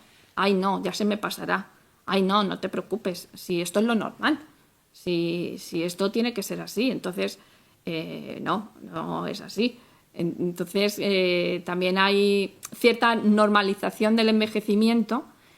También son como muy estoicos a la hora de reconocer de reconocer la vulnerabilidad, de esto a mí no me pasa, y además tienden a normalizarlo de esa forma, ¿no? Y luego te contrarrestan con otros ejemplos. Te dicen, bueno, si fulanito hacía tal cosa, bueno, pues vale. La diferencia clínica, que no haya ocultación estratégica ni variabilidad contextual, que piensan igual en todos los contextos. Entonces, no es tampoco una disimulación forense y también dificulta la evaluación, pero no implica una intención legal. La comparativa entre simulación y disimulación, pues sobre todo que tengáis muy claro que en la simulación no hay dolencia, o por lo menos la hay mínimamente, que la pueden exagerar o sobreexagerar, y que en la disimulación sí que la hay, aunque ellos la ignoren, que es la anosognosia, que es ignorarla. Fingen, exageran, inventan síntomas y los otros ocultan, minimizan o niegan. El objetivo, que es donde más tenéis que incidir, pues obtener beneficios en el caso de la simulación o evitar consecuencias en el caso de la disimulación. La evaluación forense, aparte de todas las pruebas que ya os ha contado Maite, pues también en la disimulación, que todavía es más complicada, hay que hacer una observación prolongada, que sería longitudinal, que todavía dificulta más el informe forense. Porque las muestras longitudinales pues se te caen, no llegas a finalizar. Entonces tienes que hacer un informe con lo que tienes y, como ella muy bien ha dicho, a día de hoy. Porque mañana puede ser otra cosa o pasado puede haber otro evento que desencadene otra serie de circunstancias. Entonces, pues en grandes rasgos la comparativa es esta, que en una no hay dolencia, que en otra sí la hay. Y luego también tenéis que tener muy en cuenta, los que hagáis clínica o psicopatología, que hay personalidades que ya de por sí desarrollan este tipo de tendencias. En el caso de la simulación, la psicosis, las demencias, el trastorno de estrés postraumático es el rey de la simulación, es el rey de exagerar síntomas, es el rey de sentirlos incluso cuando no los tienen. Y el daño cerebral y los trastornos disociativos. Yo tengo ahora mismo una contrapericial, que ya os contaré luego, sobre un trastorno disociativo donde el reo, porque ya es reo, dice que él, ese momento de ese día que apuñaló a esa persona, sufrió un trastorno disociativo. Bueno, pues ahí hemos hecho la contrapericial con toda la información que teníamos después de la pericial original, para contrarrestar ese tipo de argumentos que tiene. Y la disimulación está muy vinculada a la depresión, a la esquizofrenia, a los trastornos de ansiedad y también a las adicciones, porque no les conviene que se sepa cuáles son sus adicciones ni las consecuencias derivadas de ellos. Los contextos más frecuentes, pues procesos penales, en el caso de simulación, en el caso de seguros, que exageran, y en el caso de incapacidades laborales. En el caso de la disimulación, por la contra, muchas custodias disimulan síntomas, juicios de competencia a la hora también de cargos, sobre todo de cargos públicos, y en las entrevistas clínicas, pues ahí está un poco la ambigüedad de que tampoco lo quieran reconocer. Bien, luego tenemos el caso, o los casos, que pueden pasar las dos cosas a la vez, que ya es un poco rizar el rizo, pero esto está sucediendo cada vez más. Por ejemplo, un sujeto puede simular síntomas en un proceso judicial, por ejemplo en penal, y disimularlos en otro, laboral o familiar. Imaginaros un sujeto que simula un deterioro cognitivo para evitar una condena penal derivada de sus acciones como empresario. Pues ahí estaría... Sí. Pero que por otro lado disimula síntomas reales de consumo de sustancias para evitar el internamiento. O sea, tienen dos jurisdicciones, tiene un proceso abierto y en una está diciendo una cosa y en otra está diciendo la contraria. La implicación forense pues, es bastante difícil. Requiere un análisis multidimensional, qué motivación tiene, cuál es el contexto, la consistencia, la coincidencia. Y no solamente estamos para detectar síntomas, sino que también hay que entender la estrategia detrás de cada. Entonces aquí te juntas con la estrategia que tiene por un lado en el penal y por otro lado en el laboral o en el familiar. Y ahí es donde estamos los psicólogos forenses para evaluar cada relato en su marco legal específico. Otro caso puede ser estos casos cada vez están más en aumento porque ya la transversalidad de la perspectiva de género empieza a entrar en las jurisdicciones, afortunadamente. Y hay muchas víctimas de violencia de género con trastorno de estrés postraumático que está documentado en el proceso penal de que ha sufrido ese tipo de violencia que le ha generado un deterioro cognitivo y está en un proceso penal.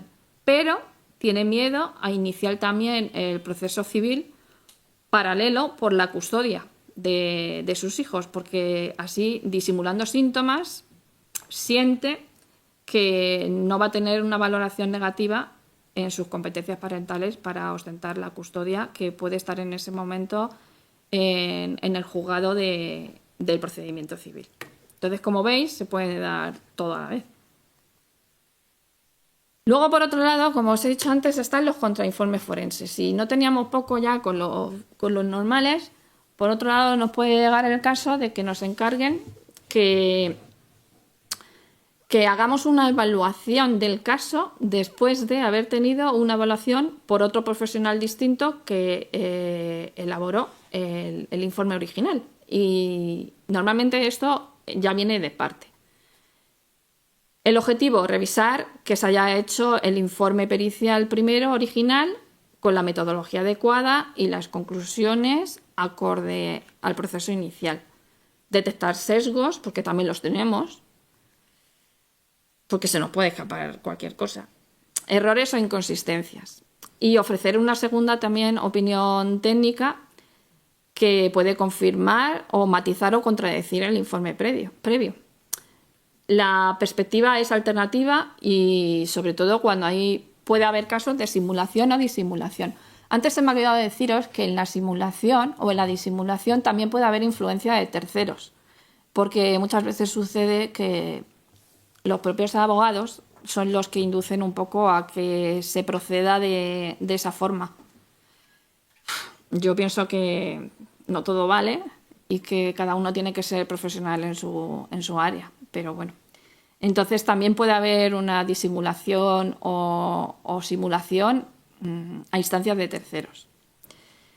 En el contexto de las enfermedades neurodegenerativas, pues los contrainformes pueden ser clave para verificar si los síntomas fueron correctamente interpretados, para evaluar si hubo simulación o si hubo disimulación y para determinar si la capacidad funcional fue valorada adecuadamente en relación al contexto legal que en ese momento se esté produciendo. A estas alturas os estaréis preguntando qué hay de diferencia para que detectemos todas estas cosas de simulación y disimulación. A ver, por profesionalidad, pues yo no he traído casos. Más que nada porque creo que toda la información ya hoy en día está al alcance de la mano. Como decía antes, ha venido la inteligencia artificial para complicarlo un poco más. Entonces, si en cualquier momento necesitáis ayuda o necesitáis más información, todas estamos dispuestas a que nos escribáis y nos contéis y ofreceros un marco un poco más concreto. Porque no queremos profundizar en qué nos fijamos o en qué nos dejamos de fijar para saber si estamos delante de una simulación o de una disimulación. Entre otras cosas, porque tampoco hay un protocolo que se siga. Porque también forma mucho la experiencia y forma mucho las inconsistencias, las incoherencias, darle muchas vueltas, y son muchas horas para abordar una simulación o disimulación, más allá de una evaluación neurológica normal. Entonces, claro, las fuentes de información son múltiples. Aparte de las pruebas específicas que ya hemos mencionado en la entrevista, pues está eso, la pericia un poco, el contexto legal también al que nos exponemos. Cuando te llama un abogado, tendemos siempre a ponernos a favor de la parte, pero es que yo empiezo poniéndome en contra. ¿Por qué? Porque si me hacen una en contra pericial, quiero saber qué me van a decir. Entonces empiezo siempre pensando que voy a la contra y ya hago a favor. Pero ya estoy un poco a la vista de lo que puede pasar. Entonces, aparte de todo esto que os pongo aquí, que es unas pinceladas, pues bastante difícil tenemos ya nuestro trabajo si desvelamos todavía más pistas. Así que estamos abiertas a cualquier consulta que nos queráis comentar en cualquier momento sin ningún tipo de problema.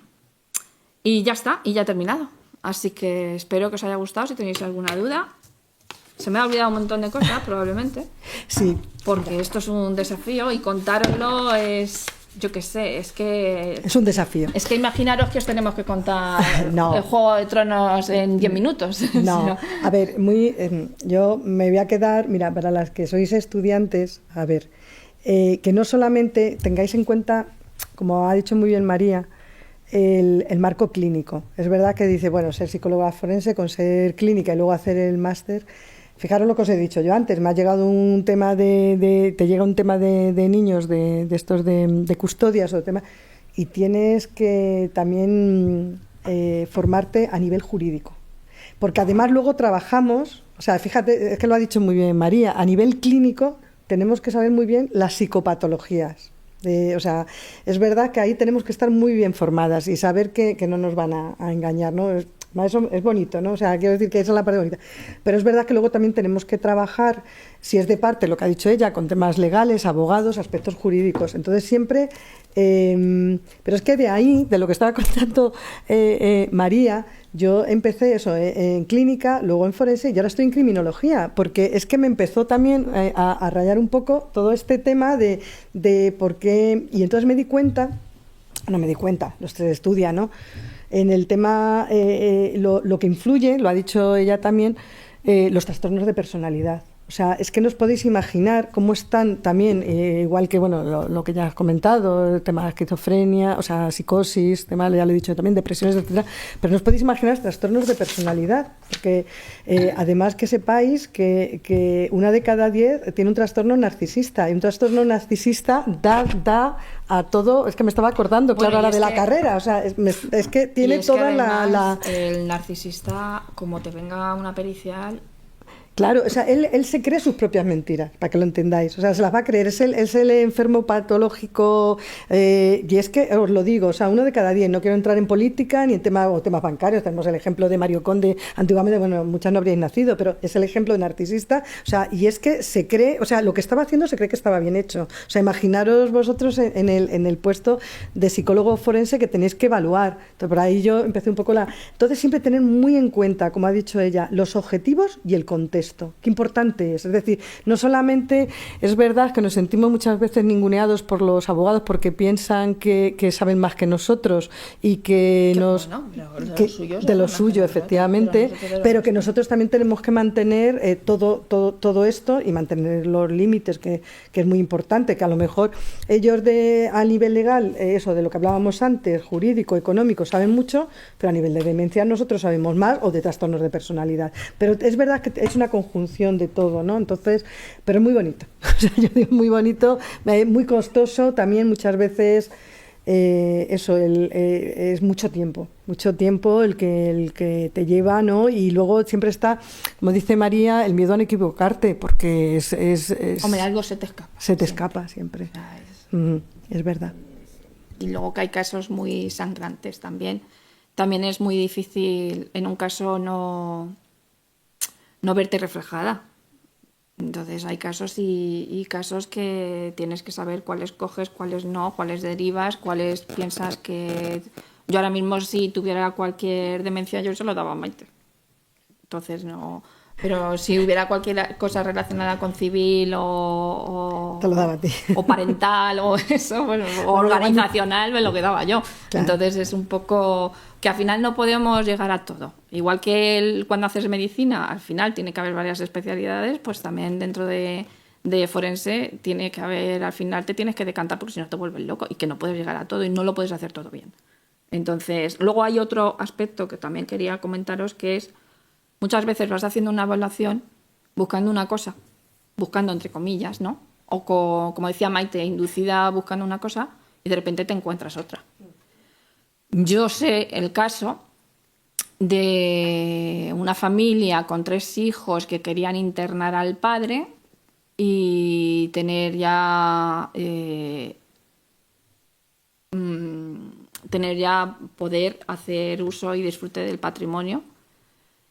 Y ellos decían que el padre ya tenía deterioro cognitivo y que estaba ya para ingresar. Bueno, pues nada, pues dices, bueno, pues vamos a ver. Y no, te encuentras que Maite lo ha dicho antes así como muy tal y creo que no os habéis fijado, pero te encuentras que a lo mejor el padre no va vestido con la ropa acorde a la estación temporal que hay. Tiene malnutrición. A lo mejor un día de repente, Faustino, hace calor, te remango las mangas. Todo esto tiene que entrar, parte le remangas. Hay algún moratón que dices, tal. Tienes también que echar mano muchas veces de otros profesionales. Tienes que a lo mejor tener un amigo médico que te dice, vente un día, échale un vistazo a este hombre.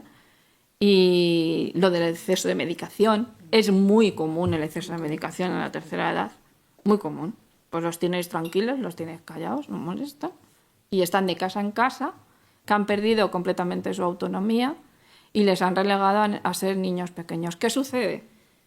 Que cuando retiras a estos hijos que el padre esté de casa en casa cada mes y lo internas, mejora. Mejora. No hay deterioro cognitivo, es capaz de manejar su dinero, su autonomía.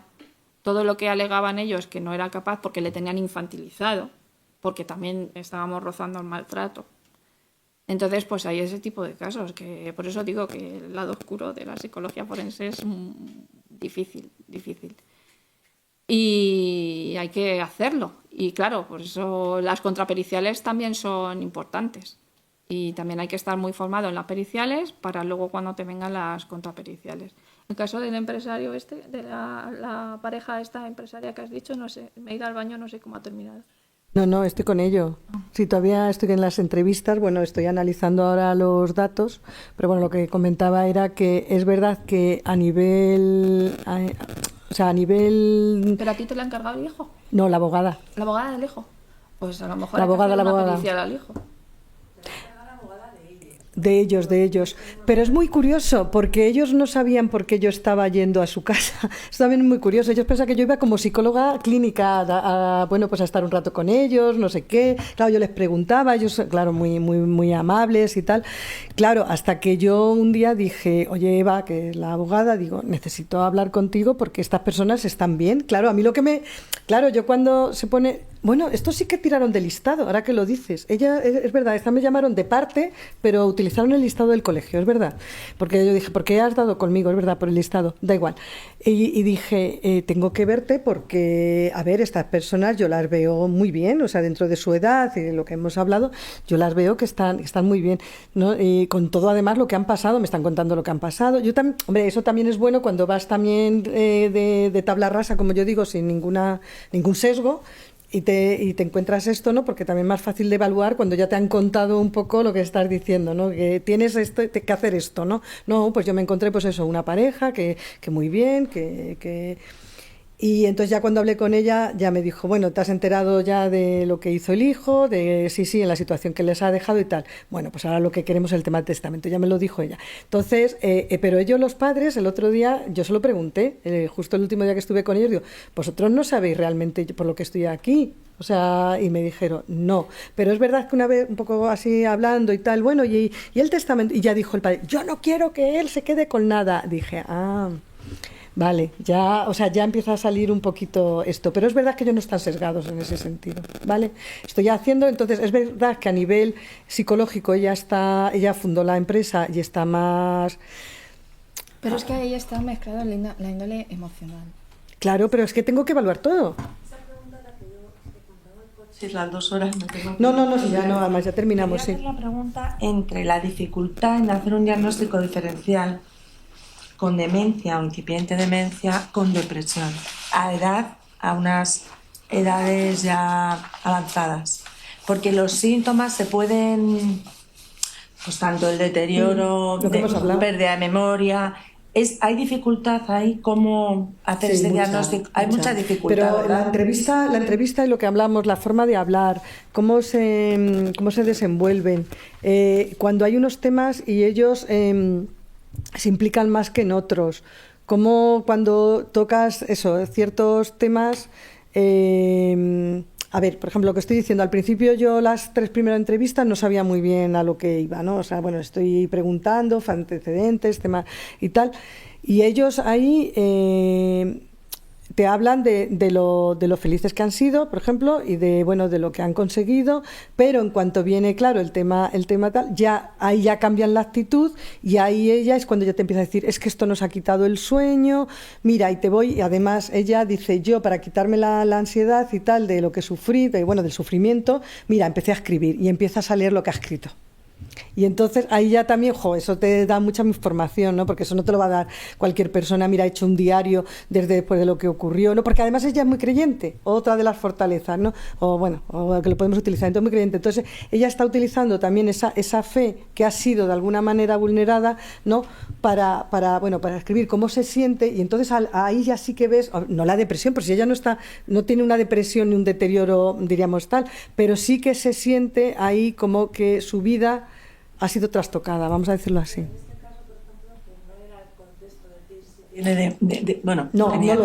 No era esta, digamos, sí que tenías que de alguna forma demostrar que podía testar o no testar. Exactamente, ¿no? Ese es el objetivo. Ese es el objetivo, sea por depresión, por deterioro, tal. Pero me refiero a cuando hay algún caso en el que te vienen con esta sintomatología que al final, en una persona mayor, una sintomatología depresiva es muy parecida a toda la sintomatología de demencia, ¿no? Muy complicado. Es complicado porque de alguna forma que precede antes. Claro, lo que he dicho antes, ¿qué es antes? ¿La demencia que ha alterado el sueño y la depresión, o es la depresión la que ha generado la demencia? Pero eso pasa también con el tema de las adicciones y con muchos temas, también tenemos que evaluar que es muy complicado. Lo da también mucho quizá eso, la experiencia, ¿no? Ver en el momento que empezó a tener el deterioro, por ejemplo. El tratamiento. Si le ponen tratamiento. Sí, mira, y mejora... La señora Rosa, por ejemplo, os decía también, la que yo veo que hago estimulación cognitiva, esa toma Ribovil, que es un ansiolítico. Le dije yo que lo bajaran. Y es verdad que al principio muy bien, a los pocos días tuvo otra vez que volver a tomarlo porque la ansiedad se disparó. O sea, es que volvemos a lo mismo, o sea, sí. Entonces, luego además hablas con los hijos y dices, no, si es que esta personalidad y esta ansiedad es desde los hijos, desde que yo nací, o sea, yo siempre la he visto a ella con ello, ¿no? Entonces, bueno, esta persona no la estoy evaluando, ¿no? La estoy tratando, más una evaluación clínica. Pero es verdad que dices... ¿Qué ha sido antes? Claro, esa personalidad que tiene, la que todo me da igual, o sea, que ha generado esa depresión, o realmente ese aspecto depresivo el que ha generado. Un diagnóstico, o sea, en ese momento No. actual, No. un diagnóstico y tienes que decir depresión o demencia. Pero es que nosotros no hacemos diagnóstico. El forense, Bueno. no, mira, Bueno. ahí tienes la comparación. El forense se ciñe a qué tengo delante, qué evidencias tengo y las voy a poner en el contexto frío, sin emociones. El diagnóstico neurológico a lo mejor sí intervienen las emociones porque saben hasta dónde pueden alcanzar y saben cómo pueden somatizar las emociones. Pero eso es contexto más clínico, neurológico. Pero el forense es, aquí tengo un informe del neurólogo que me dice que tiene demencia. Aquí tengo los informes y toda la batería que yo puedo hacer de hasta dónde esa demencia le afecta para las particularidades de su vida, hasta dónde requiere el abordaje terapéutico, porque lo que tú estás diciendo sobre la depresión y el deterioro, eso con un abordaje terapéutico se puede sobrellevar. Pero yo lo que evalúo es lo que tú tienes, qué consecuencias tiene en esto que me están diciendo. Pero yo si yo soy forense, psicólogo, yo no puedo emitir si tiene o no tiene. Puedo hacer el sesgo de inferir de que hay este deterioro, pero yo lo que tengo delante es todo el historial clínico donde ya dicen lo que tiene y lo que no tiene, que no muchas veces lo que tiene, sino lo que no tiene, ¿sabes? O sea, yo me ciño a ser un perito. Claro, yo me ciño a soy un perito que evalúo con lo que tú me estás diciendo que tiene y que yo entonces ya sé que no tiene, lo que la intencionalidad quiere que yo diga que puede o no puede. Sí. Es diferente, En ¿sabes? su caso, por ejemplo, sí tiene que decidir si es capaz, si lo tiene o no, ¿no? Ella vamos, Sí, pero como no tienen deterioro, pues... Exacto, que tú tienes que ver que no lo tienen. Y Sí que es verdad que tienen aspectos de la personalidad... Y que no tiene deterioro. no, ella tiene que incidir en que ellos tienen autogobierno. Exacto. Eso es. Son capaces de autogobernarse. Eso es, Se acabó. Eso es. Ya Ya, está. lo voy a escribir, lo de autogobernarse. me Ellos gusta. tienen autogobierno, son capaces de autogobernarse. Por lo tanto, lo que no sé es si cuando le dejaron al hijo todo el rollo de la organización, a lo mejor hubo por medio, si fue un proceso normal, un proceso de empresa normal de ceder, o si también hubo por medio algún proceso de incapacitación. No. Por lo tanto, ya estaríamos ninguno. a la contra. Estaríamos en dos procesos diferentes. El otro parece que fue voluntario y Sí, sí. el último ahora quiere voluntariamente también Exactamente. la parte económica Eso es. que no puedan impugnar el testamento, digamos. Tú la primera vez ibas de buena fe, tú dejas las Sí, acciones sí. a tu hijo, o Sí, lo he sea, las entendido. repartes, Vale. y ahora es al revés, dicen, me ha pasado esto, ahora no confío Pues, en ti, entendido. y ahora estoy bajo mi capacidad de decidir que no quiero dejarte nada. Esa Claro, es la yo en diferencia. tu caso lo que haría es ceñirme al autogobierno de esas dos personas. Exacto, eso es lo que Se voy a, acabó. eso es lo que voy a decir, o sea, voy a decir, con esto que tienen, o sea, yo ahí no puedo diagnosticar, o No, sea, ni evaluar, ni evaluar, inferir, ni ni nada, ni nada, inferir. nada. Yo he pasado esto, sí que es verdad que tiene unos rasgos, pues esto, lo que hemos hablado, de manía o pero bueno, también tienen unas fortalezas y con ellos Ahora. pueden autogobernarse y están en su... Ahora bien, nos hemos saltado un paso intermedio que es súper importante. Entre la evaluación neurológica normal, porque estamos en neurodegenerativas, pero no haría falta si fuera cualquier otro caso, y nosotros está el psicólogo por en medio. Que la figura del psicólogo también es necesaria para las periciales forenses, porque por mucho que seamos psicólogas, ya nos ha pasado el caso de que tú no puedes ser psicóloga y a la vez sí. ser perito forense de ese caso. Tienen que ser dos figuras diferentes. Entonces, ella ahora, si detecta en el PAI que esa mujer o ese hombre sí que tiene cierto aspecto emocional que puede estar incurriendo en depresión, tal, al psicólogo. Al psicólogo. Se acabó. Ya está. Sí. Nada, pues ya está. No sé si hay más preguntas. ¿Hay alguna pregunta más? No. Espero que os hayáis enterado de algo. Espero que haya sido claro. ¿Entusiasmadas o más defraudadas? Micrófono, por favor. Yo lo tengo abierto. Yo no, lo he apagado. Dale en en vez de medio encender- que no está. Sí, Ah, ¿tiene la luz? sí. Lo he apagado en vez de encenderlo. No, eso, que si teníais una visión, o sea, que si salís defraudadas o animadas en este... ¿Sí? Sí, bueno, me alegro. Bueno, pues hemos hecho... Pues hay muchísima más. Sí. O sea- Esto, mira, el tema, bueno, no lo ha hablado María, que sabe más. Tema de niños y custodias, violencias de género, o sea, tenéis trabajo. Bueno, hay un caso que os lo quería haber traído, pero está la sentencia publicada en internet con los datos y todo, que es maravilloso, pero digo, no me va a dar tiempo, no lo traigo. De una mujer que asesinó a su marido y está en la cárcel. Entonces, cuando la van a hacer la peritación en la cárcel para ver qué grado de afectación tiene, para también un poco el tema de la condena y tal, pues claro, ella refiere los malos tratos que lleva sufriendo la tela de años. Entonces le hacen una evaluación, la verdad que muy buena, muy amplia, que es algo también que hay que tener en cuenta, que vamos muy rápido, muy a matacaballo.